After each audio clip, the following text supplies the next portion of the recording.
and welcome all to the 10th episode of the first season of the podcast, Sportscast, that we've been trying to do for like quite a while now.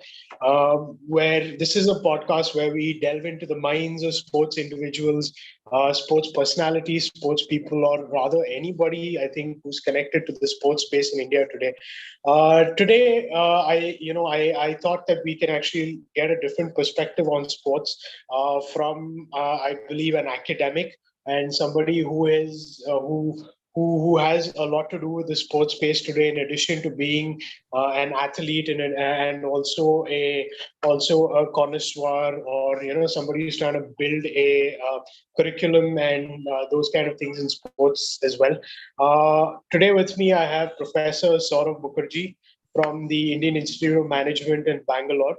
I think I just have to mention this that Prof, when I go a short way back, and have mainly collaborated on our love for sport, and where actually he came to our first ever sports crowd pitch that we had in Big Picture, and I think we just kind of took it forward from there. So first things first, thanks a lot, Prof, for being part of this show. Thank you for taking time to be part of this. I know you're on a very busy schedule, but you're an academic, and you've been program director, professor at IIM Bangalore. Obviously, my first question, or rather anyone's first question, would be why sport? I mean, what is it that attracts you towards sport? Okay, thank you, Abhijit, for giving me this opportunity. Not many people have called me an athlete in my life, so thanks a lot again. So it is a very personal, started with a very personal interest. What I can say is I have been a major sports enthusiast. So Okay. follow sports. I'm quite an eclectic person when it comes to following sports. Last night I was up looking at all the football leagues because they were all culminating into very interesting stages. Phil Mickelson winning a major at 51 years old. I mean, he's just 7 months elder to me, is another major stuff. Looking forward to with what Nadal can do in French Open. I don't think he's in the best of his forms. So I'm giving you all these examples, and I was also following the Grand Prix that was happening in London. This very exciting American sprinter, 19-year-old girl who kind of finished second because the UK girl finished first. So yeah, I mean, I have been always a sports enthusiast. On a personal front, had to focus on keeping myself fit. So as it happens with most people in our country, I mean, we play when we are young, we continue to play when we are in college. So I used to be a player in terms, I used to play table tennis quite a bit when I was in engineering college, apart from, of course, dabbling in football and cricket and a whole bunch of stuff. And then when job comes, you kind of give it up, right? I mean, so you give up, and then that happened for me about 7-8 years, when then the blood reports started showing some signs that I wasn't being too healthy, you know. So I took to running. And I figured out that running is one of the easiest sports to take part in, because you are not competing against anybody. You can do whatever you like and come back and call yourself a runner. So that's how I started. Today, I think I have probably barely qualified to be an amateur runner. But yes, I am kind of, I'm a regular, and when opportunity comes, I can discuss a little bit more about that. So, and then I realized that India is facing a huge healthcare challenge. I mean, this is even pre-COVID times. I'm not even talking about COVID. We are the diabetic capital of the world. With affluence, our children are likely to have the same set of problems with the Chinese kids have, that very high degree of obesity. And so I got quite a bit interested about healthcare and then fitness, and then started seeing linkages between how a person performs in any walk of life, be he is a manager or a leader, versus the wellness, versus his or her fitness. And this can translate into lesser healthcare costs for the country, lesser healthcare costs for a company. So there is a very direct link between fitness, wellness, and productivity and management. You can also look at connection between sports and leadership, because sports teaches us a lot of leadership abilities in terms of motivating people, in terms of keeping the teams together. So that's what I have been exploring now, that how I can merge my personal enthusiasm about sports with my professional, pursuits, which is in the domain of leadership and team building and, inspiring my students. Right. Okay, that's actually a really cool thing. I think you started off by talking about Phil Mickelson, and at 51, he's managing to win like a Masters. And also, I think something that you mentioned struck a small chord with me, where you spoke about merging management, leadership, and sports together. And I was just reading, I think Shiva Kumar's book, who's the ex Pepsi CEO. I was just reading his book where he says that if you work out in the morning, it just gets a spring in your step, and you're able to make more effective and better decisions. I think it's biologically proven as well. But if I remember right, you were actually looking at building a curriculum around sports, right? For who, and some IIMs have actually been quite successful in getting a curriculum out as well, right? Why is it important for us to study sports? I mean, is there, or rather, sports management? Is there uh, what does it bring to the table, or rather, what does someone equip themselves with when they study sports management? Okay, so at some level, of course, studying any industry is useful for a student of management, because you might go and start working for an organization like a Nike or an Adidas, where apart from a generic knowledge of management, you need to have idea about the domain knowledge, right? So if you want to be a banker, you need to know about how banks run. Likewise, if you want to go to a sports industry, then you need to know about the sports, but then need to study it from the finance angle, from the strategy angle, from the operation angle. So that is one part of the story. Unfortunately, in our country, the sports industry is not that big if you think of comparable to other countries. So I don't see, at least at this point of time, many of our students getting into the sports industry. But what is happening very big, and you yourself will know, that there is a tremendous amount of sports entrepreneurs who are coming out, which is coming from the technology side, right? Which is coming from the technology side, which is coming from the gaming side. So this is an industry which I think is waiting to be explored, and hence at what level students should be prepared for it, saying what are its unique features, how does a sports industry differ from an airlines industry, and how is it similar to, say, for example, running a restaurant, right? So that is one part of the story. The other part of the story, which we just now discussed, is that sports gives us a lot of lessons about individuals and teams. So when you look at, say, for example, how Sir Alex Ferguson created a team out of star players, or why is it that despite having a lot of stars, maybe a team like Barcelona is struggling, you understand what does it mean to create cohesion among the teams. Likewise, you look at Abhinav Bindra's journey in him winning the Olympic gold and then actually losing it by whiskers.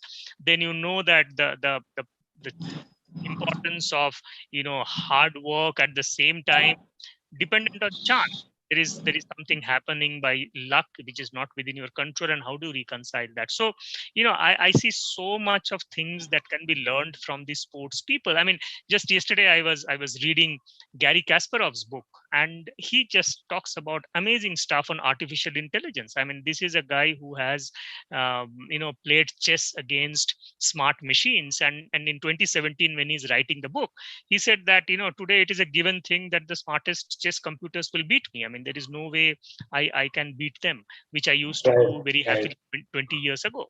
And what does it mean for us? What does it mean in terms of productivity? Will it create a lot of employment losses?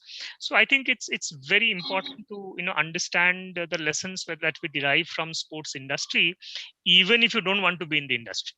If you want to go to the industry, of course you need to know it and stuff. So these are the two things I Right.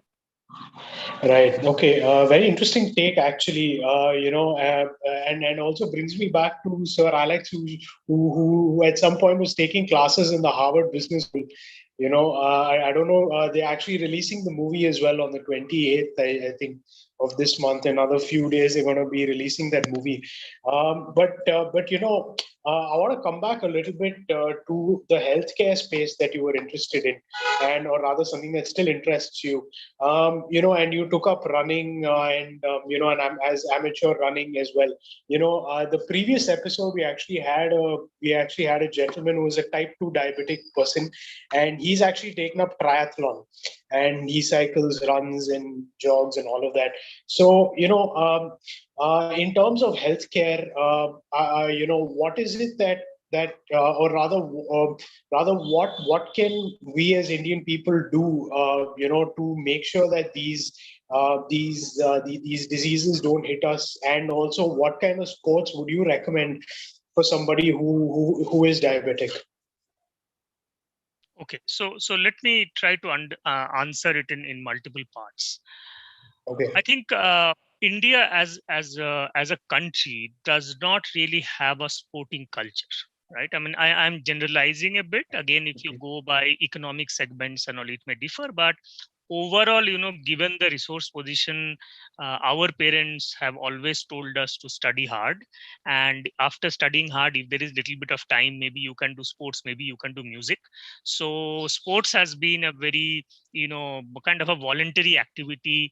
If it happens, it happens. It doesn't happen, it doesn't happen, so long you are getting good marks in maths and science, right? I mean, that has been you typically don't see your parents going out and running or playing sports. So overall, because of various structural reasons, we don't have a sporting culture, and that has a direct bearing on our health. So I think it is very important for each of us who have got excited into the sports domain to carry some message so that we can influence maybe 10, 15 other people, including elderlies, because you would see that younger people anyway by nature are a bit more active and bit more sporty, though it is no longer valid now given all this internet stuff and all.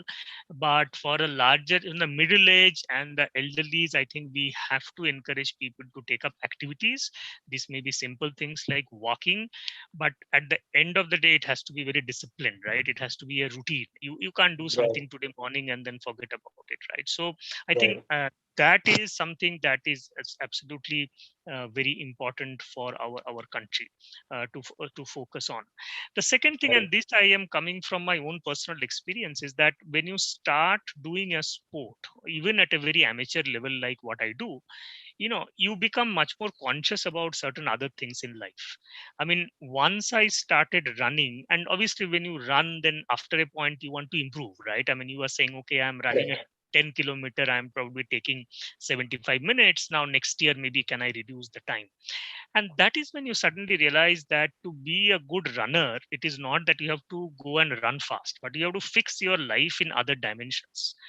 For example, what has happened to me now is I have got much more sensitive to food, right? So earlier I would probably not be so disciplined about food. I would not be so careful about looking at how much fat and how much sugar I am consuming, but now I am quite careful about the food I consume. Then about sleep, right? I mean, earlier I would be probably not so concerned about my sleep, but now I know that if I have a run in the next day morning at 5, then I have to go to bed at 10 o'clock, right? So you kind of fix other aspects of life, and you suddenly see that, well, this actually makes you quite healthy, because these are all the stuff which people have told you to do. You go to your grandmother and she would tell you that, eat vegetables, go to bed early, but we didn't listen to her, right? But once you do the sports yourself, now you have the internal drive to do all that stuff you. So I certainly think that it makes you a more healthy person, and that is where I think the biggest contribution of sports is. I mean, how many of us are going to go and compete for a medal? None of us are. I mean, we are not going to be ever called as sports people. But if we can lead a healthy life, then chances of any disease hitting us is minimized. That's all I can say. So that is, I think, very important to see the connection between a little bit of activity that we do and the healthcare benefit it just gives us. Right. Okay. So I think your perspective on taking up sport is actually quite an interesting one. I don't think any other speaker on this show particularly has said something like that, where you take up sport just to set your life into a certain way. So I think the next question would be, you're running and you created a community of runners, right? You created some kind of an athletic group as well. So obviously, is there some kind of method to which you created the community, and personally, obviously, personally, running does a lot to you. So, how does it help being in a community and running together as a community? Okay. So no, first of all, a clarification that I did not create it on my own. I totally, Okay. I joined this fascinating organization called Runners High, and it is Okay. founded by this gentleman, Santosh Padmanabhan, and you should get him on the show. I mean, you will love Oh, having him absolutely. on the show. Now, so lot of what I have learned from running is from Santosh and Runners High, but I have been with this organization now for 10 years. And so, I Okay. mean, we call ourselves coaches. So he in turn allows us to, coach a bunch of people. And what I have done is also try to create some communities of runners at the institute. But I must tell you, in many a time I have failed. So sometimes it happens, sometimes it does not. But the organization as Runners High is very, very stable. I mean, every year we have about 300 people joining us, and it is 300 because we cannot take more than 300. We have a very fixed coach to runner ratio, and we have like 20 coaches, so we don't want to go beyond 300. And there is a huge method to the training that we do, simply because we are dealing with what we call recreational runners or amateur runners, right? So the Right. challenge, Right. and so I think our average age of the group will be about 35 years. So we are not Okay. really talking about very young people, and hence the chances of people getting injured or chances of people missing training because of work commitment is extremely high. So our Right. whole focus has been about almost like a holistic healthcare development.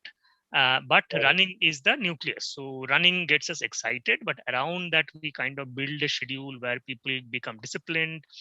People focus on all other aspects of life. But finally, there is running. I mean, because that's kind of an exciting stuff.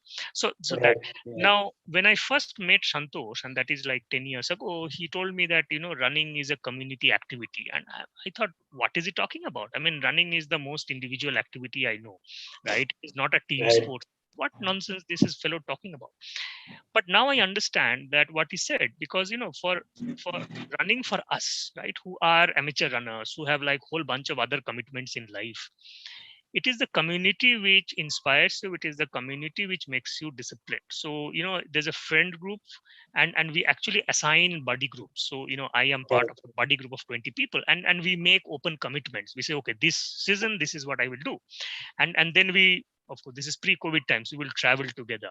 We will wake each other, Right. we will wake each other up. We will kind of do the training together. Now that is a commitment that you make to the group, and that's why you yourself become disciplined. And that has tremendous benefits, because when you are a Right. Right. long distance runner, you have to live with pain, right? I mean, you know that your body doesn't allow you to run too long distance. But when Right. you're Right. running with a friend, when you're running with a group, you forget that. I mean, you kind of chat, you talk about all kinds of stuff, you fight on political front, whether you're a supporter of a Narendra Modi or a supporter of a Mamata Banerjee, and lo and behold, your distances are over, right? So I think Right. for Right. people like us who are like recreational runners or whatever it is, the community is a great strength, and it kind of helps you to make friends and have all this kind of connection. Fundamentally, we are social animals, right? Human beings. Absolutely. So, Yeah. so that is certainly very helpful.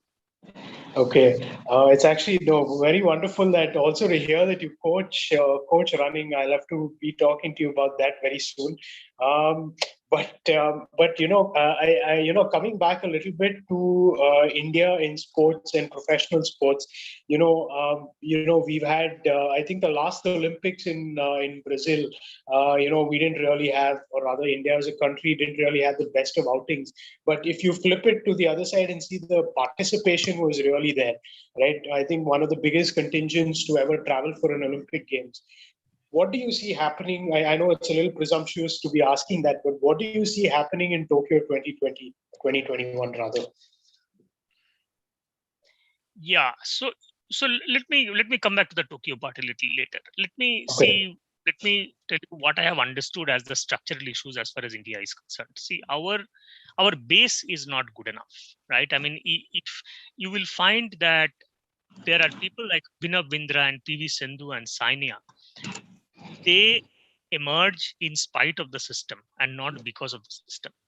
And how has it happened? Because they, of course, they are very talented, but they also happen to have a parent or both the parents who put tremendous amount of sacrifice. They also happen to chance upon wonderful coaches, and then they become Olympic material, right? And of course, Right. Right. winning gold, silver, bronze, there is always an element of chance. Now, if you compare this with any other country which is extremely good in sports, I mean, they produce these kind of people in thousands, whereas we are producing in Right. 5 and 10, right? So that is the reason why our success rates is so small. I mean, if you look at just the Indian badminton scenario now, and this brings me Tokyo. Right. What are our realistic chances? I mean, only PV Sindhu, right? Because Mhm. I don't think if you look at the men's, though at one point of time we had three of them within top 20, at one point of Right. time we had two women within top 10. But if you look at them now, because of various reasons, injury, age, personal stuff, I think the only person who has realistic chance is Sindhu. But if you Right. look at her performance versus the rest of the top 10 players in the world in women's badminton, it's a very feeble chance. I mean, she can be anywhere between seventh and third, right? That is the Right. rank. Now, for us to have a realistic chance to win a medal in an Olympic in badminton, we need to have 10 Sindhus, right? So that Correct. say, Mhm. I mean, and I'm only talking of women, but it's same on the men's side. We simply don't have that. So now Right. you step back and saying, why is this? This Right. is simply because we don't have an after career opportunity for sports people, right? Because what is it that our parents want? Our parents want a secure future for children, right? And so Correct. so when you are at 16, 17 years old, you have a tremendous talent in sports, but Right. your parents will come and say, where is the future? Where is the career, right? Even if you become a Right. world class swimmer, you are done when you are 25, 26. Now what do you do with the rest of your life? So it is far Right. secure for you to go and seek a reasonably average career in academics, in engineering, medical, commerce, etc., than to chase the dream of becoming a sports person. Right. So Right. now, is this problem not there in US? Is this problem not there in Europe? I have talked to coaches there and they say it's the same problem is there. That there are lots of talented people who drop out around the age of 16, 17 because their parents Right. Right. figure out that it is not so secure. But the point is, Right. there are in tens and thousands of numbers, right? So even if 90% drops out, you are still left with a certain number who will pursue the sports, whereas we don't Right. have the Right. number. So Right. problem is that we have to create a secure career for our sports people in this country. If we don't have it, then we will not be able to be successful in any other sports, right? Now, cricket has a Right. particular trajectory. I mean, there are some sports which are exceptional. For example, you might ask that why are why are runners from Kenya so successful in long distance running, right? Because Kenya is a much poorer country than India is. So obviously some of the factors do play. But structurally, if you look at, we are not in a situation to produce great sporting people because Right. we are still struggling with our life and livelihood needs in this country.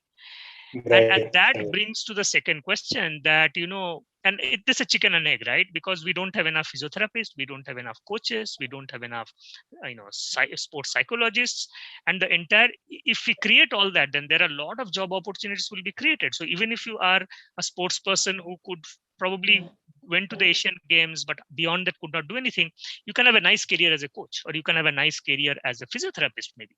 But today Right. that Right. opportunity does not exist, right? So without Right. any career option, our kids are constantly not going to go choose sports as a career. And if you don't have that, then I don't think we will solve this problem, right? So that is a very important thing. Now, the second part of the story is that we are not exploring enough among people who are coming from underprivileged background in this country. right? So you will hear these beautiful stories that somebody went to Manipur and found these girls who are in a slum and gave them a football, and they started playing beautifully.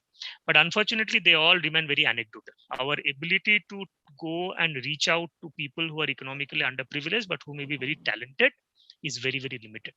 But if we are able to pull them up, right, if we are able to create a system, and this is where the not-for-profits are working, some of them now, Right. these people will continue to follow sports because they might feel that, in academics we will go nowhere. But if I see follow sports, then I will kind of liberate myself, right? I can be economically Right. independent, which brings me back once again to Kenya. If the biggest, so there's a joke there that the American coaches said that, how do you beat these Kenyan long distance runners? Because year after year they are going and winning all the medals, and they say, okay, Right. best way to beat them is if you donate buses to Kenyan schools. Why? Because the Kenyans are poor, right? I mean, they don't have buses to go to school. So that's why these kids are always running from their places to school and back. So if you look at Kipchoge, who is the world leader in marathon, if you read his autobiography, he would say that, yeah, every day morning I would run to my school, which is like 10 miles away. And then in the afternoon, I will come back, eat my food, and again run back. And I would never thought that that's a big deal. But this fellow was probably doing 30 miles every day. Right. Right. But that was happening because he was coming from an economically underprivileged background, right? So the Right. Americans said, if you give them buses, then they will not do that. Now, very interestingly, that's the joke part. But once somebody has studied and they have found out that very rarely the son and daughter of a Kenyan long distance runner has become a long distance runner. And why is that? Wow. Why is that? Because if you become a long distance runner in Kenya, and if you're successful, you become rich, right? So Right. you buy a couple of cows, you have a nice farm, you have a car, and that's it. You don't want your kids to go and run to school. So there is a Right. connection between poverty, the aspiration to do something, and become a sports person. It may not be Right. valid in all contexts, but certainly it can happen in our context, right? That because we have Right. so much Right. of underprivileged kids in our country. So, you will have to look at this whole system. And I know that there are some organizations who have already started very commendable work. Go Sports in Bangalore is doing some very interesting work. We'll have to give it time, Right. but we also have to fix a lot structurally for us to become successful in other sports. I mean, we have done fantastic in cricket, but in other Right. sports, Right. we have to really put our effort together. Right. So I think my next question, I mean, based on what you said, is if a parent of a child comes and tells you that, hey, I'd like my son or daughter to take up sports, and if cricket is not really a viable option, what is it, or rather, what would you tell parents of children to motivate them to get their children into sports? Because I feel that's where we have to start building the ecosystem. I mean, this question has been asked. I mean, I have faced this. So first question I would ask them is how rich you are, right? So if the parents are very Right. rich, then I would say, yes, please follow sports, right? Please put your son and daughter into the sports. Of course, there has to be a basic level of talent, right? I mean, you have to have Absolutely. talent to be able to do that. But I think today the common path that I see for Indian sports people to move is, you go to US, right? You take up a scholarship from an US school, go Mhm. there, because there you have the ecosystem, there you have the coaches, there you have the infrastructure, and compete from there in various events and try and pull yourself up, right? So that is one thing which at least a few of the parents are following, because India Mhm. very quickly you run into a situation where, I mean, if you are really world class, then you don't have the proper support. I mean, you don't have the proper coaches, you don't have the proper infrastructure.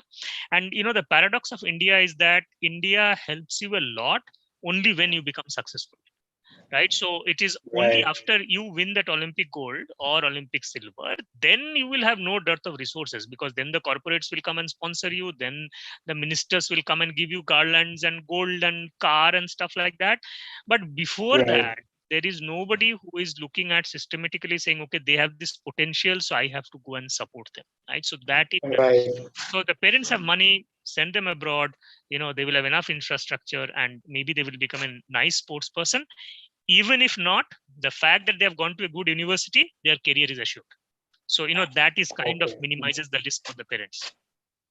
Right. And Okay. let me tell you, Abhijit, this is a standard model worldwide also. I was talking to a tennis coach in US, and he was actually regretting. He's saying that this coach is from UK, and he was regretting. He was saying that most kids are picking up tennis because they want to join the universities in US and not really to become tennis players.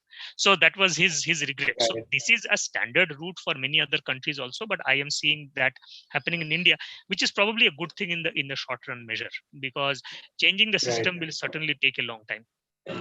Right. Okay. So it's a very interesting thing, because I personally have gone through the journey of what you're saying. I obviously didn't end up in the US, but I've gone through the journey. I've seen people go through it as well. But I want to bring an end to this show by asking you one last question. Why should people take up sport?